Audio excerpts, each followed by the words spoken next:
Welcome to today's session of the Transhumanist Africa AI Short Film Festival. I hope you're ready because we've got someone very inspiring in the house today. Our guest, Amir Gbankulso, a filmmaker, a tech innovator, and one of the boldest creative minds coming out of Ghana right now. He's not just making films, he's rewriting how films get made.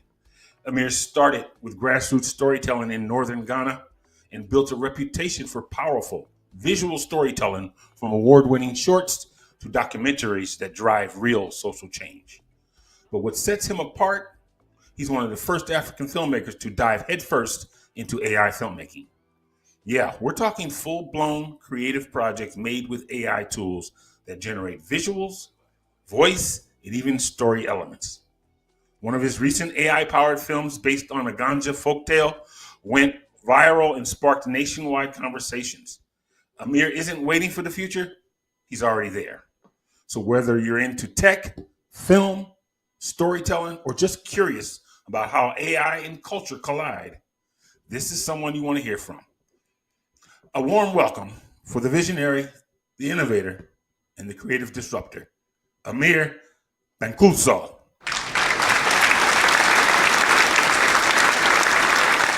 Okay, good morning once again to everyone. My name is Amir Abdallah Aidas Gbankulso.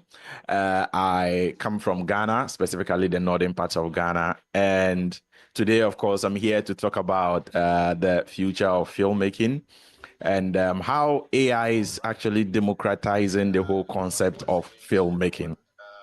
So I like to start this way by posing a strong question that what will you create if tech was no longer a barrier? And I like, it's a very powerful conversation starter for me to always ask this particular question because it opens up the whole Pandora's box, especially when it comes to creatives. Knowing very well that filmmaking was once something that had a little bit of a gated community. When I say gated community, in terms of being for the elites, being for the rich, and well-established industries like Hollywood, who spends billions and billions of dollars just to produce one movie. And this was a very limiting thing, at least to people like me from the parts of the world where we come from, where finding resources or funding film is not an easy task. So naturally, you realize that the technical know-how is lacking with how to even assemble very well-qualified crew who can handle various aspects of production in itself is challenging. And then talking about the cost aspect and then how time intensive that can be is also another major frustrating factor of just going the traditional filmmaking route. And you realize that even when people even manage to make their own small films because of quality issues, how to make it into streaming platforms or other platforms where African filmmakers mostly we are able to make some decent income from, it's very difficult. And the competition is so steep that some of the rules keep getting tighter and tighter as the day goes by. And so that is where AI comes in. Now, at the current stage of the technology, what can we do with AI in terms of looking at it from the traditional filmmaking perspective and going full-blown AI? Now, you can use AI to help yourself in writing scripts.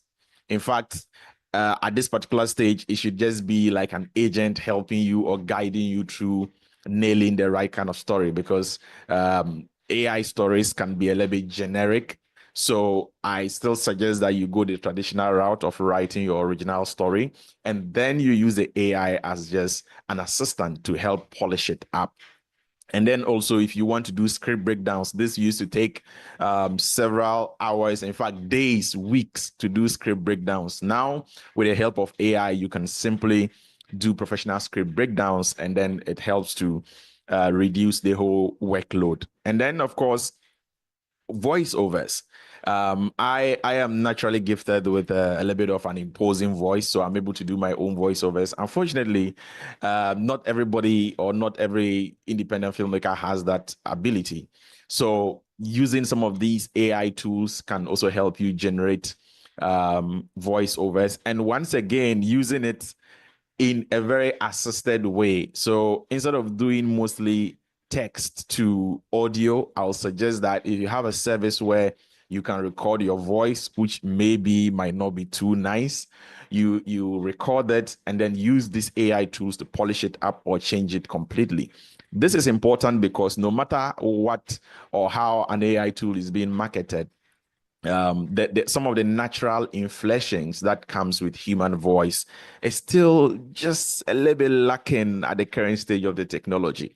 So I would still recommend that going the route, you would still have to think closely about how to still use your original voice, and then you transform it into whatever that you want to do. And then, of course, visual effects, which is a major concern, not just in Ghana, but the entire African continent as an issue where VFX, it's quite cumbersome, it's a slow process and quite expensive. So if you look at the standard of the visual effects in most of our African films, it's quite appalling. So much so that most of these films, most of some of our films become a source of ridicule. People laugh at them, with different shows all across the world. But one thing you cannot take from the whole process is the passion, because despite all these challenges, people, just the burning desire to be able to tell stories still keeps us moving regardless. And so AI comes into this conversation from this point as being like the savior of the day. When we started, I spoke about how expensive traditional filmmaking is, because that is my original background. This is where I came from. And then the chronological arrangement of these events are very important to where we are going with this whole AI thing in terms of where I came from. Now, looking at how expensive and demanding in terms of both technicalities and in terms of the financial part of it, how the traditional filmmaking is. Now, I had to zero down on AI filmmaking. But just like everybody, I am not a Luddite. I will not describe myself as somebody who does not embrace new technology quickly. As a matter of fact, if there's another English word that can be used for somebody who adapts very quickly, then rather I'm the one. I like to experiment at very early stages, and keyword on experiment, not go full blown yet, but just to see how far you can push that technology and what you are able to achieve with that. And we are at the stage where you have people on the fence about AI filmmaking, and we have those in the middle. They are not sure whether they like it or they hate it. And then we have the extremists, people who are at the other end, who completely think that this it's, sorry for the word, total garbage from their perspective. But I like to put it out this way, that strongly I believe that you either join the AI terrain or embrace it, or quote unquote perish. Why do I say so? At this particular point in time, AI is at its worst form. This is the worst stage AI can ever be. It is only going to get better from here. And I can tell you, since from last year, when I started experimenting with AI tools, how they were is not how they are already. We have come, it's almost like 100 years of development within less than a few months. And then if you follow a lot of these AI tools, every day in, day out, new models are coming up. And then with every new model is getting better. And now there's so much competition. So everybody's trying to undo, all the other companies are trying to undo each other. And that is good for us consumers, because at the end of the day, the tools are going to only get powerful and powerful as we go along. So that is my case to you, watching me right now, that AI for me is truly the way to go. And if you're not ready to make the full-time change, please find a way of slowly integrating it into your workflow, because it is really going to help you regardless of which part of the world that you are. So looking at the current state of the technology, it's not all rosy. We still have some little bit of limitations. And if you know these limitations, for me, it is really going to help you to be able to navigate your way around how to create better AI films or using a lot of these tools. So one of the main issue we have for now in terms of when you want to create an AI film is the limited angles that you are able to create from one scene. So with creating films, for example, to shoot a dialogue scene or to have a normal dialogue scene, at least per the traditional route, we would need at least the person speaking. We need a reverse over the shoulder of the person. We may need a medium shot. We may need a wide shot of the same scene. But if you've been using most of these tools, one of the major challenges is that how to replicate the same thing over and over again, it's mostly virtually impossible. Now, people have tried to resolve this issue, especially with the new update that OpenAI has brought into their image generation tool, Sora. And a little bit of it is integrated into ChatGPT. But I would say that the performance in Sora is still way better than what you would find in ChatGPT. But this is the closest we've come so far in trying to solve this issue of consistency in shot. When I talk about consistency in shot, just two people speaking in the same location, trying to get an over the shoulder of the person speaking, get a reverse over the shoulder, and being able to get a wide shot. You realize that after generating the first image, you're going to run into an issue where the next angle or the next close-up or medium shot you want to generate is going to generate something totally new for you. And which is not what we want, because in filmmaking, continuity is very important. Visual continuity, because it's a visual driven art form, even though sound is almost 70% of the whole experience. But what we are putting out in terms of visuals should absolutely make sense. And so by that, it is something that if you are going full blown into AI filmmaking, you should take very key note of. And I've mentioned special mention to Sora, because you can simply generate an image, put it in Sora, and tell it that, well, suggest or try, give me an over the shoulder shot of this. And it tries to study the elements in your scene and tries to keep them consistent. But I must also say that it's an AI, so it's a hit or miss. But if you are patient with it, eventually you are going to strike gold. That I can assure you. Just that most of the times it is not just one click, as maybe the producer or the creators might market it, but in the real world, or putting the tool in actual practice, a little bit of patience would really work on your part if you stick to the whole process. So, and the other major issue that comes along with this whole thing is also the lip sync. So naturally, as humans, when we talk, our mouth, there is motion, there are some little inflections that come along. So for now, lip sync is a major tool. But one thing I would say is that if your film is about realistic human beings doing realistic stuff and having realistic dialogue, there is absolutely nothing to worry about, because there are now several tools out there which can help you do that flawlessly.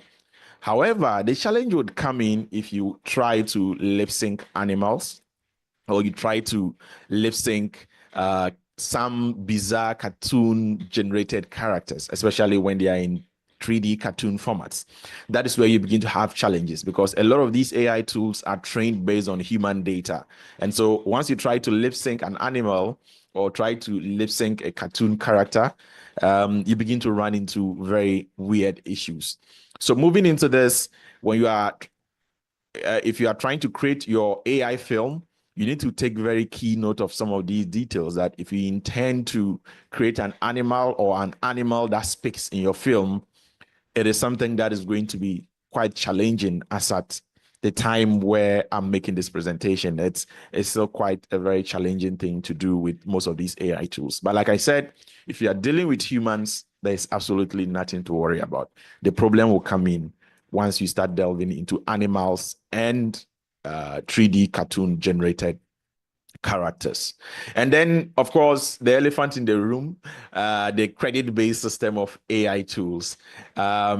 Of course, these tools are created by people who also want to make profit, and it costs a lot to maintain some of these systems. And yeah, so it's beginning to reflect a lot in the cost of most of these AI tools. So for example, you are given, let's say, 100 free credits, 100 free credits by, let's say, Kling to use. And then if you generate 3 videos, your free package is already out. And you may have to subscribe to their premium versions, which means you may have to pay just a little. But mind you, this would not even be able to buy even food for one actor on an actual film set.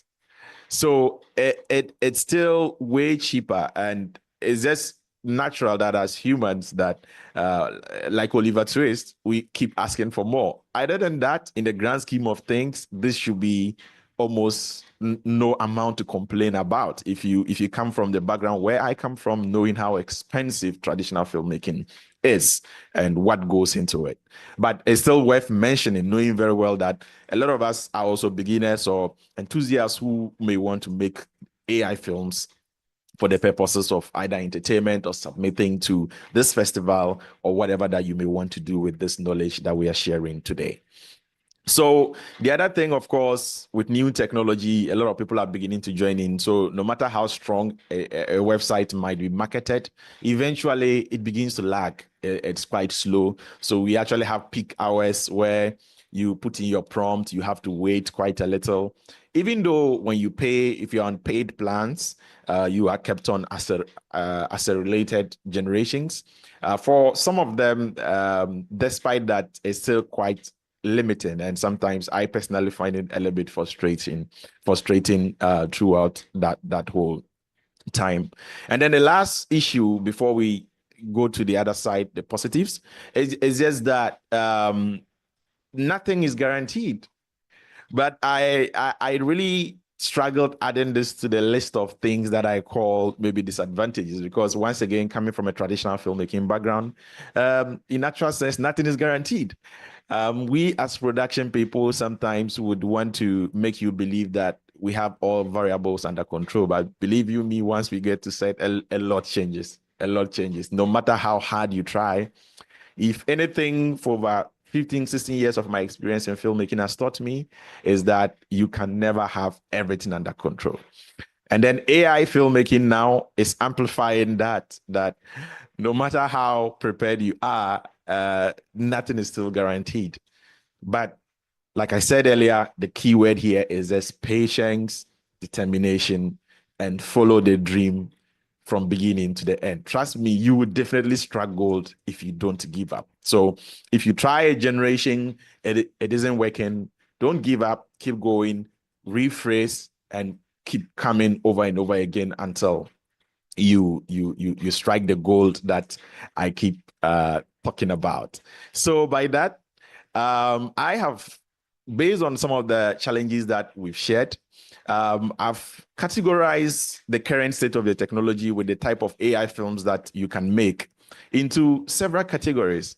And I call the first group dialogue-driven narratives. Now, dialogue-driven narratives here would show that the story has a beginning, middle, and an end, just like how a traditional film will be told. And then we get to discover the story through the dialogue, through the actions of the characters, and not necessarily somebody telling us what is going on. So that is the first set of AI films.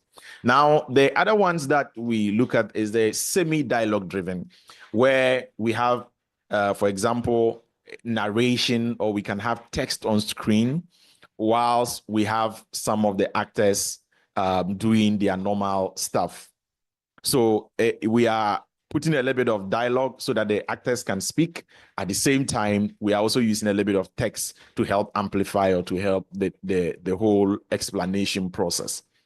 And if you follow the history of film very well, this can take us all the way even to the beginning of film, how it started, especially the pre-sound era, where the text can be displayed explaining the scene even before the scene begins. So, but you have to use this with caution if this is a style you want to choose in the modern day, because it can be a little bit boring, but it just depends on your audience. What is the audience for your film? You need to answer this even before you start making an AI film. That can actually help you to conceptualize what type of style you would want to use. Now, the other narrative or the other type I'll talk about is the non-dialogue driven narratives, where it is purely a voiceover telling us what is going on. So in this case, we have the AI film, something is happening. The story says, oh, the guy shows up and jumps across, maybe jumps across the sea. And then we see the person doing the actual jumping. So it's like what we are seeing is what the voiceover is telling us, so that people don't end up misinterpreting the visuals. So that is also another option. And then the last one is a mixed approach, where we can have bits and pieces of all these various types of AI films that I have talking about. I've spoken about. And from here, the next thing is I'm going to show you an example of two. And then per these explanations, we would see each of them. I use a different approach. Even though one is a 3D animation film and the other is more of a realistic film. Realistic here, I'm talking about generating real-looking photorealistic human beings. They both use different narrative techniques, as we have spoken here. One is a non-dialogue driven film, where it is just the narrator telling us the story. And then as the story is being told, we watch it. So we don't hear the actors saying anything. And the other one is a mixed approach, where the voiceover narrates, but at the same time, the people or the characters are having real-time conversations. You can hear them speak, you can see them speaking, and then there's also subtitle attached to it to make it even much more multimodal and more accessible to different groups of people. So with that, I'm going to show the first film. And this is the first time I'm showing this anywhere. It's a new project that I've worked on. And this is the first 3D animated AI film that I've done. And like I said, I'll classify this under the non-dialogue driven category because it is purely a voiceover narrating it. However, the caveat here is that despite that, whilst we are watching, pay attention to the sound design because it is very important. And this whole film has over close to 10 audio layers. That is how important sound is. The video layers are 3, and I have about 10 stacked sound layers throughout the whole film, just so that it can be very immersive, because once you generate AI videos, they don't come with sound. And even though right now a lot of the tools are also trying to market sound effects alongside the videos after generating, you can generate a sound alongside it.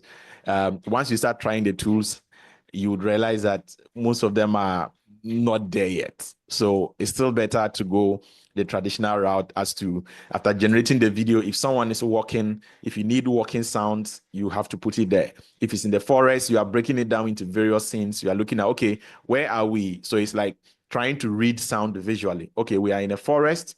So naturally in the forest, what should happen? We should hear birds flying. Okay, so we lay birds sounds. Okay, probably we are on F, so there should be a little bit of wind blowing. So what do? We lay a little bit of wind sound under. And so you keep looking at the visuals. Okay, is it one person? Is it several people? If it's a crowd, then there's a tendency that there may be people talking in the background or some little bit of noise coming from kids or whatever in the area. So we lay that as well. So you end up with several layers of sounds if you go that route. But I feel like it is one area that, or it's one thing that I must mention, because a lot of us grows over that. And trust me, if you grows over it, no matter how hard you work on your AI films in terms of polishing the visuals and all that, it is still going to feel somewhat empty. So this is just something I feel like putting out there before we watch the first video. So if we are ready, let's have a look at the first one.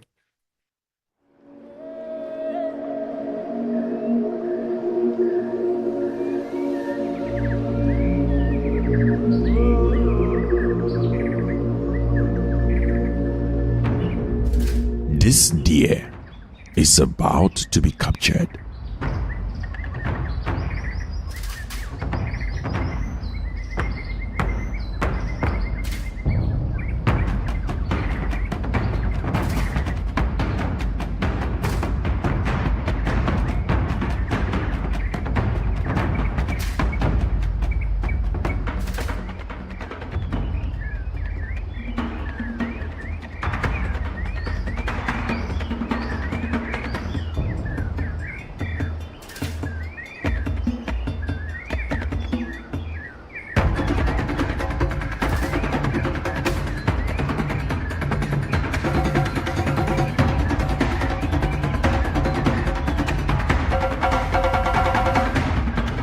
They need it for their festival.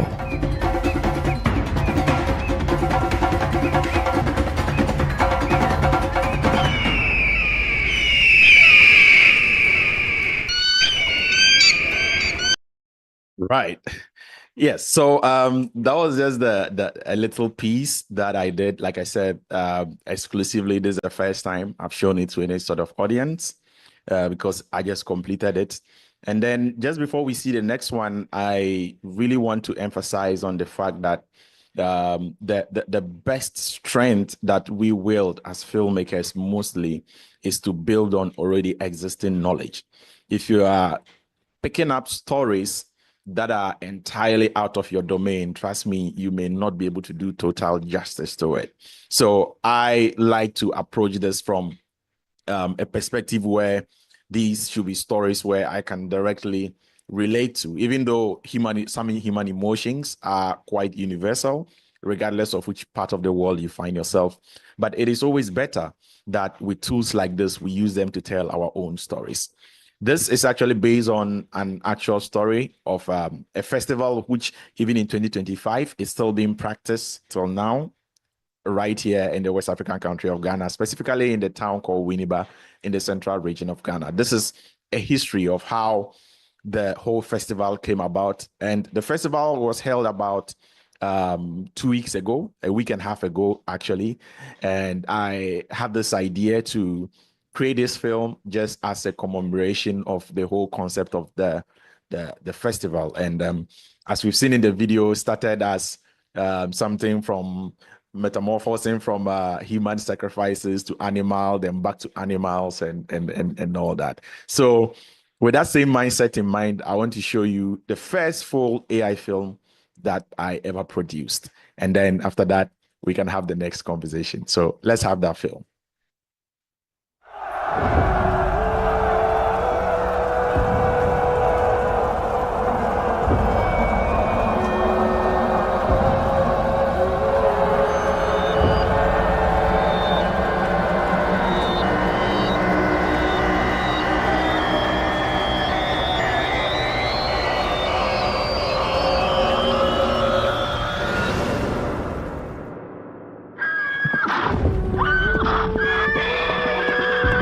Long after the conquest of the Kagbanya warrior Ndewura Jakpa, one of his sons, who he left behind to take care of the lands he conquered, was constantly being challenged by the growing power of a neighboring king. The king had become so powerful and had even begun conquering other neighboring tribes.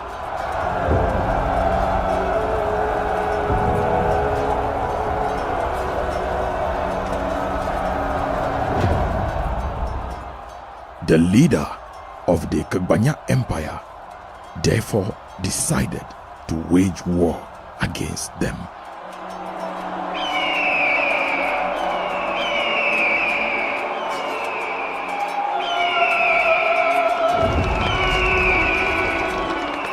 But just like his father, Ndewura Jakpa, he consults his spiritualist, who is a Malam, before he takes every major move. Today, he is on his way to seek counsel from the Malam who lives at the top of a mountain.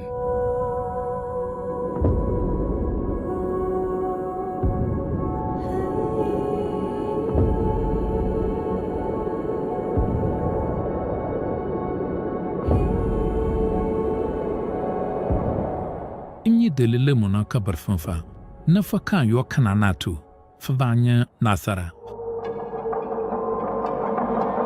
Makramo manana mintongra jande nginima kaskama nakala miwra Ele nawali, makwakana aposo, puene futun kung pofu dunganusu, adega fakanya bumo la akal point. La akala mona kevin tansina futun kung po bumosu. mukosoko kosko fenomene Frigan tagatu, na kanfu. He was a little confused and not too sure about the approach to use to attain anything tangible from the enemy leader. But he knew any strategy he will come up with had to be a peaceful one.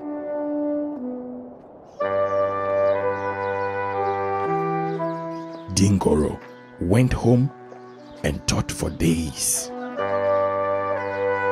After several days of thinking, he finally found a solution. He immediately assembled his warriors and told them about his plan. antra manyana fe nan kanga manyafana mpin kana nambe tongra mpo ambobodo naso kabalo kusufin bibina komala naso. He immediately called Bimonka, one of the most beautiful girls in the community.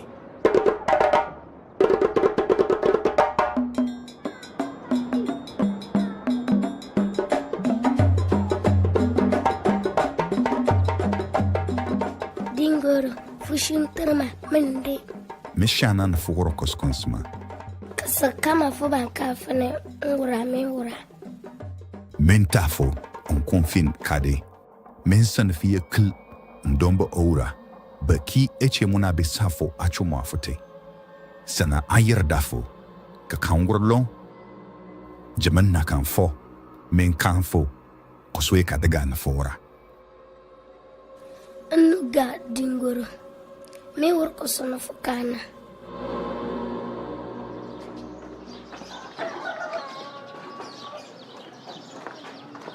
And so, they set off on this beautiful day to offer Bimonka to the enemy leader as a peace symbol. A huge marriage ceremony was organized.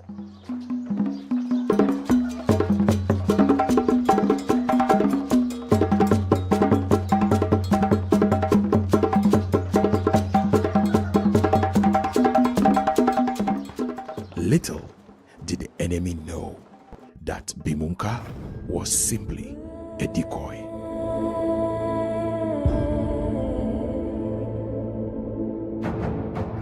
Bimonka in no time became his favorite wife.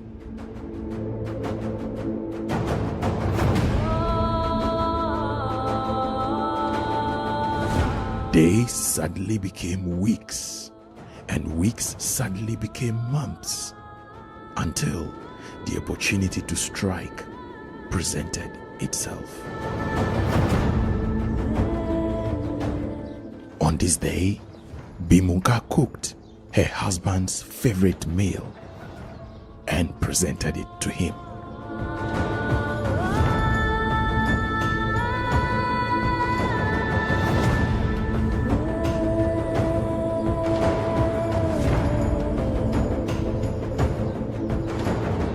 A piece of the food fell.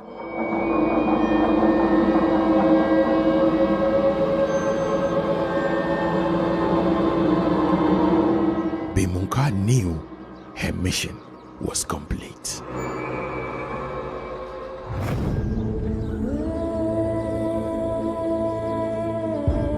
She had to sneak to meet Dingoro in the forest to hand over the food piece.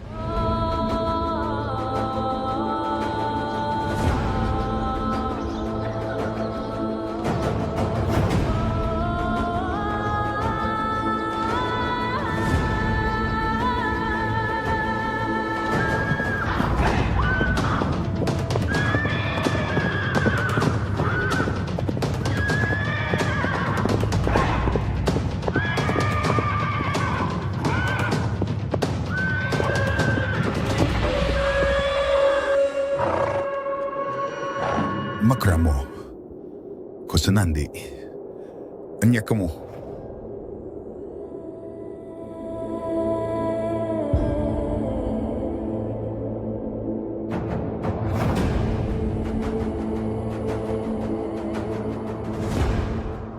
Yo ya kokanana kumulila lefena.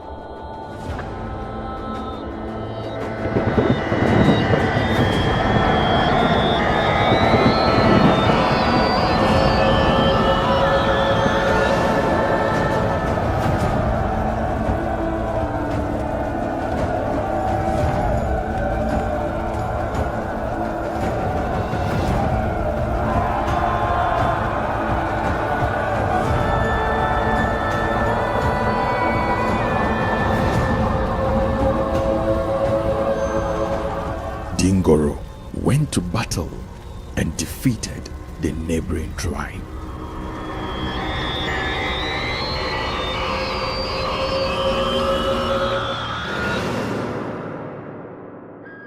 Just like his father, Deura Japa, he is a military strategist who has inked his name in the sands of time. A great Banya warrior with impeccable military strategy. Indeed, Kagbanye Bidi Bademoso, Ene Keni Bademoso.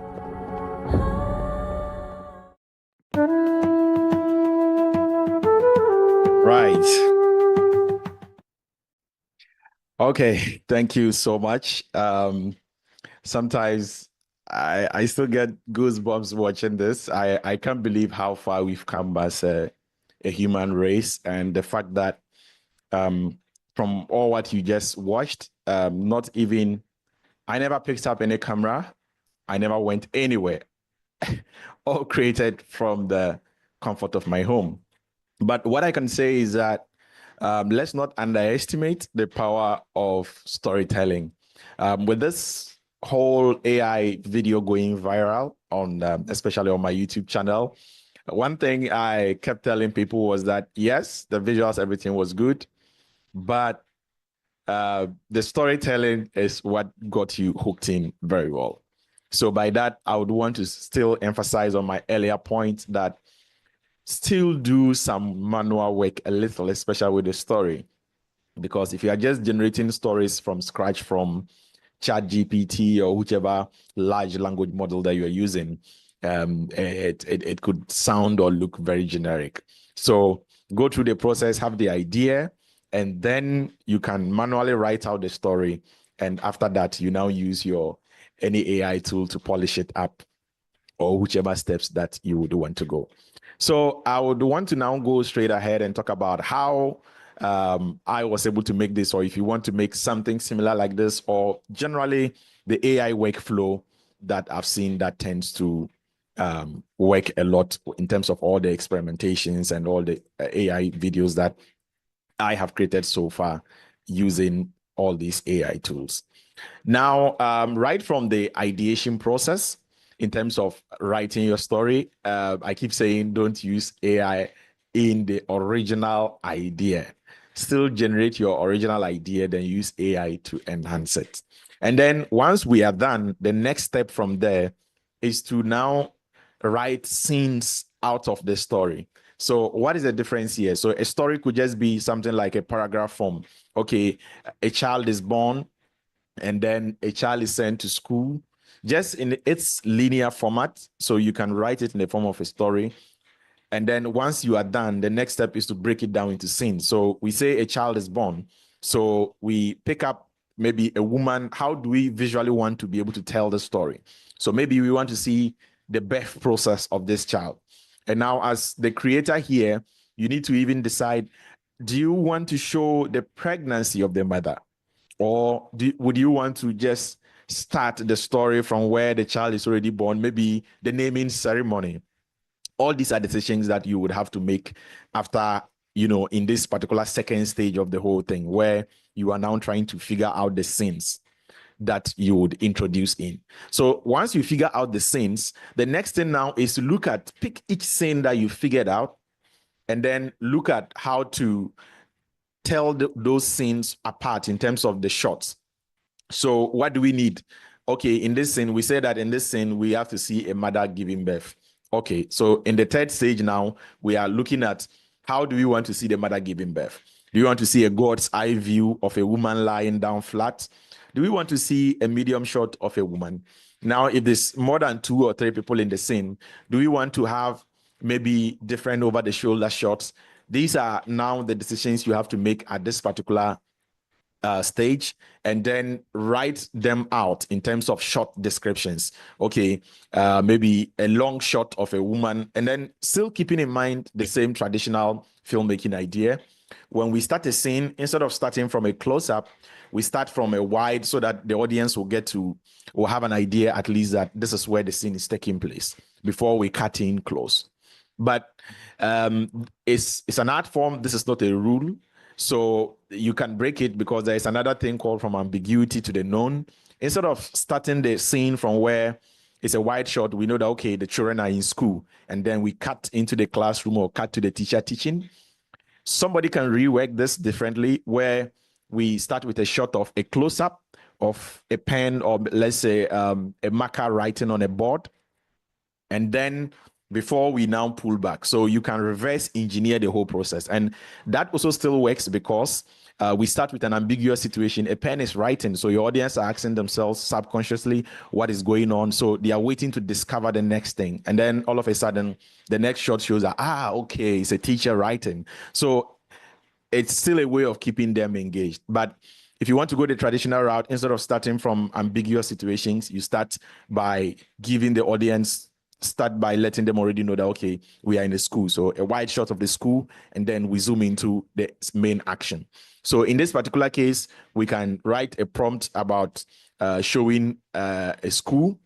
And then the next thing is maybe showing the students sitting in a classroom. Then maybe we write a prompt for a different opposite angle of it, where the teacher is seen writing something on the board, and in vice versa. So the whole AI is your oyster at this point. You go ahead and write as many prompts as you can, because it's just like, that's why I keep saying, keep traditional filmmaking in mind.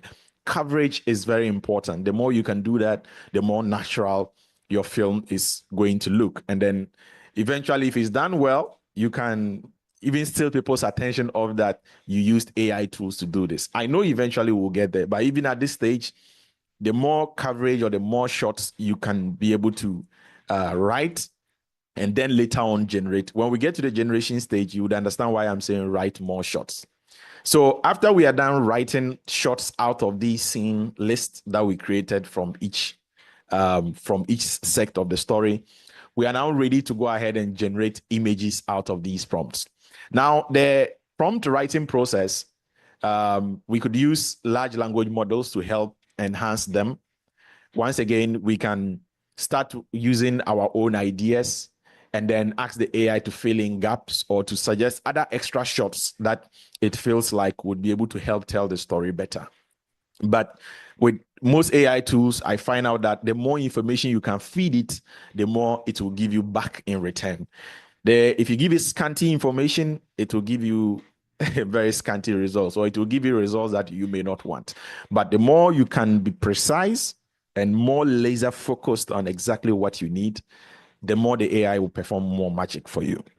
So by that, the next point of image generation and the image generation software I like to use is Google Image FX. Now, Google Image FX, it's free, and this is one of those rare situations where free does not mean not good, because trust me, I have Mid-Journey subscriptions and some other paid platforms which are excellent by all standard.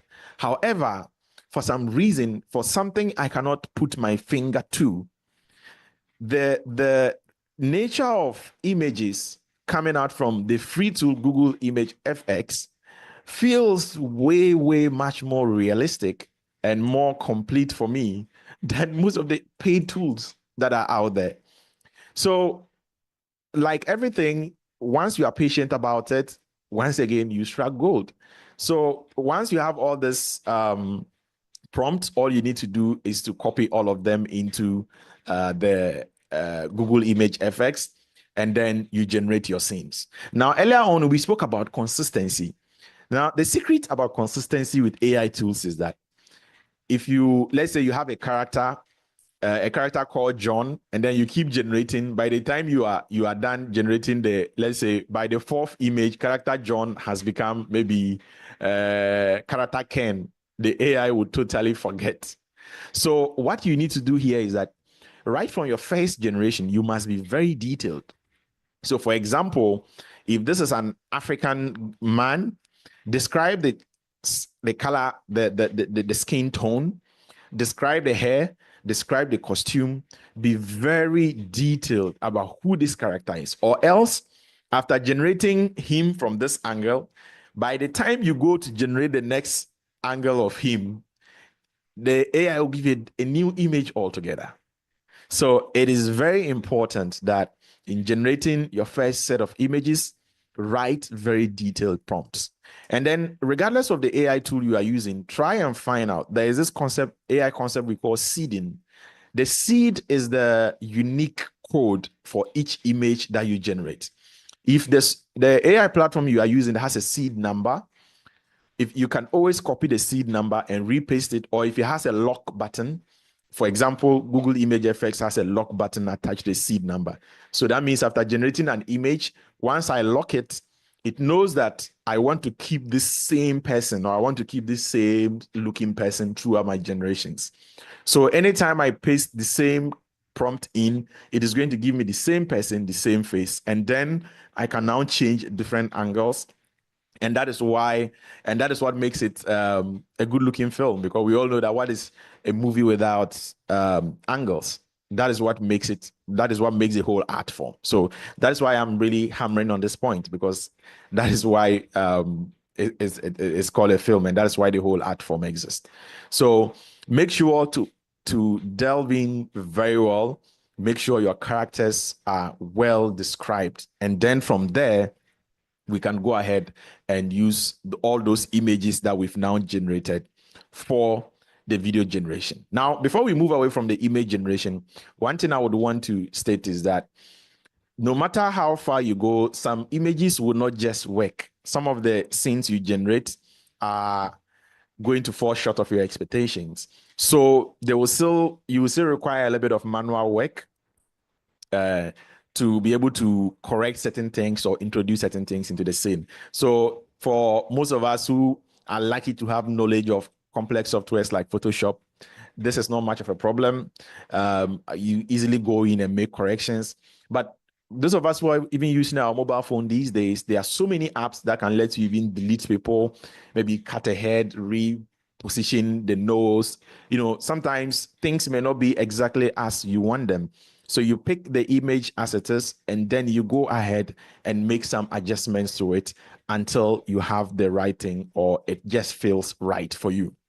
And then once we are done with those manual corrections, like I said, this step is something you can skip right after generating your images with Google Image FX or whichever other AI tool, Mid-Journey or whatever that you are using. Right from there, you can jump straight ahead to go and start generating your videos. Now, with video generations, without hesitation, when it comes to image to text, I would want to say hands down, because I've tried almost all these tools, that Kling is just the best. Nothing even comes close. So that's the only part I can confidently say Kling is simply the best AI tool as at this point in time. As at today, 17th of May, 2025, Kling Video Generator I would say is the best in the world for now. So, and matching very close to it, I feel mostly it's also Halo Minimax. Now, if you want to go the free route, Minimax offers the best free video generation AI package out there. And trust me, once again, another situation where free does not mean garbage, because the generations you get from there, the quality is so high.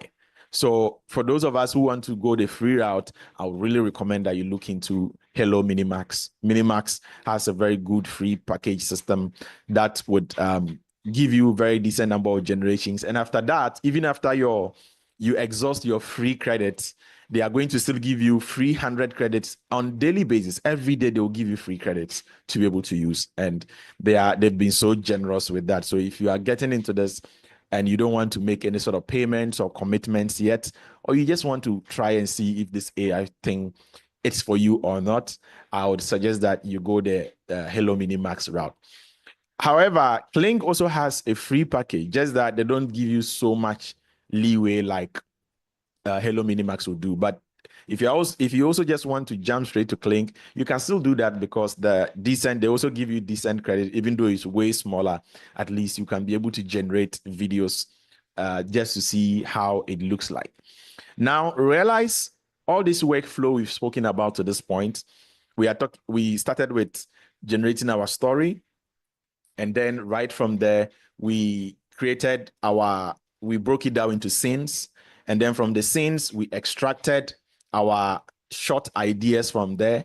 And then from there, we created prompts out of those shots. And then those prompts are what we took to our image generation software, generated our images, did manual corrections, which was optional. And then we are now at the video generation stage. Now, some people would want to just take right from the first stage, just take those texts that we've developed after we've conceived our scenes, just copy them, take them to the video generation software and generate. I can guarantee you that as at this time, as at the 17th of May, you are going to be disappointed. It's not going to really take you that far, because image to video generations for now is still one of the major weaknesses of the technology. And so to save yourself disappointment, I would recommend that you go the route we are talking about, image to video, because text to video is still very, very limited at this point in time. If you are doing just one shot at a time, that's the exception. You can use text to video straight. You don't need to go and generate a picture and then take the picture and generate a video. If you are going that route, just stick to the image generation, especially if you are doing film projects, because you would definitely need some level of consistency or continuity throughout the whole scene. But like I said, if it's one shot which are not like very related, maybe you are creating a montage, of course you can use text to video workflows. But if you need consistency, for now, text to video workflows will not work for us at all, especially when we are talking about filmmaking. So for now, we are still stuck with going through using the text to generate the images, that is the still pictures first, and then we take the pictures and generate videos out of the images. So at this particular point in time, once we are done generating our videos and the video generation prompts, you just have to look at the image and think to yourself, what should the character be doing, and then what should the camera be doing? But the funny part here is that sometimes if you are not even sure of the prompt, once you put the image there and you click generate, especially with a very powerful platform like Clink, it understands, if let's say your character is walking, it will look at the motion and understand that this character is supposed to be walking. And then once you click on generate, it's going to generate the character walking, that same person walking or doing the action that the person is intended to do. So the software itself tries to understand the image even without a prompt. So if you are short of ideas and you just put your image in there, it will help do a lot of the heavy lifting for you. But one thing I would want to say is that for very good results, since some of you may want to use the knowledge to apply or submit films in this particular festival, What separates video from picture mostly has to do with motion. And the motion here, we are looking at two sources of it. The first motion has to do with how people are able to walk or having people movement. That's what makes it a video.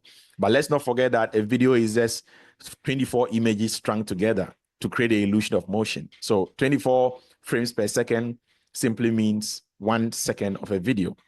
So let's not forget that videos are still images that have been strung together, playing so quick to fool or to create a perception that, motion is actually happening. So that is why it's important that we stick to the image workflows for now until most of these tools are ready. So make sure you are using different camera movements like dolly in, dolly out, crane shots, drone shots. Make sure your dollies are pushing in, pushing out. Describe all the camera movements that you want to happen in the shot. And the more you do this, the more dynamic your film is going to look or is going to come out, since you keep adding motion to it and all that. Once we are done with the video generation, then we go back to the normal standard stuff.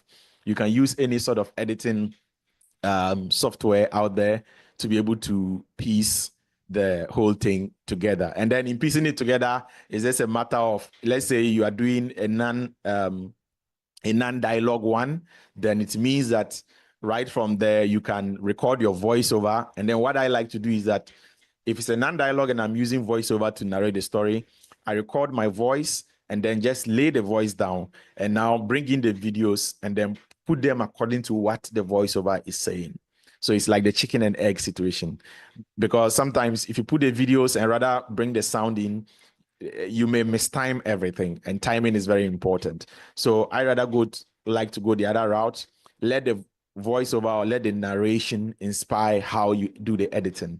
So you lay it first and then you put the visuals on. So when he says, oh, the child was in school, so we see the wide shot of the school, and then his teacher said this, and then we cut into the classroom where we see the teacher speaking. So that is the general thinking behind how I go about putting together all the edits. Of course, this is the only stage where it will take you a while to master the whole concept, because editing is still editing, regardless of the fact that these are AI videos that we are bringing in. And sometimes it just takes some months or probably years or weeks of practice for you to really hone that editing skill to be able to string together a lot of these videos that makes complete sense and helps you tell the story much more better.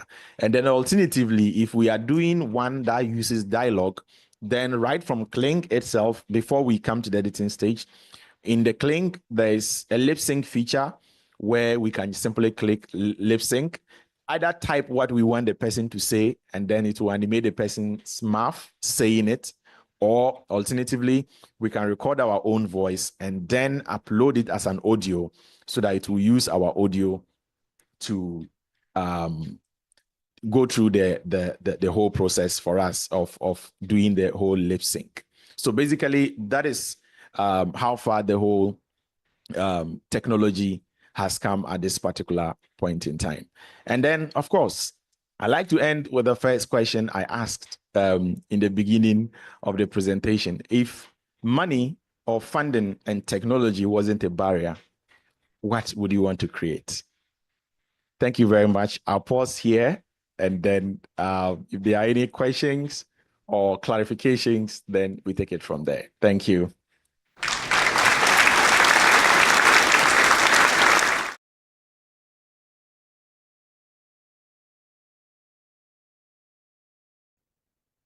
Yeah, thank you very much. I kept mentioning in the presentation throughout that it's almost like an unfair advantage that I have coming from traditional filmmaking background, because if you look at it, even from all the examples that we have shown, you would realize that in terms of the camera angles and all that, I was still following traditional conventions of filmmaking. So if it's supposed to be a close-up, if this is supposed to be a wide shot, and then if I'm supposed to have a crane shot, all those things I put them in there, and these are all coming from all the various roles that I've played, especially mostly as a cinematographer in most film sets that I have been all over the years.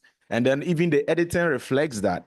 Like I said, for example, the 3D animation one like this, if you look at the timeline, it's quite voluminous with so many audio layers. All these are coming from my traditional filmmaking background. And so even though you may still want to do AI, I would still suggest that still coming in or reading about it or having some little bit of practical knowledge from the traditional route would still come in handy throughout the whole process. And so for me, that has been like my major secret, that a lot of the experiences from the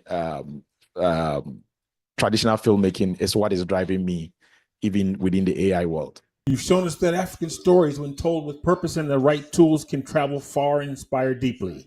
On behalf of the Transhumanist Africa AI Short Film Festival community, thank you for being part of this festival and for showing us what's possible when vision meets courage and innovation.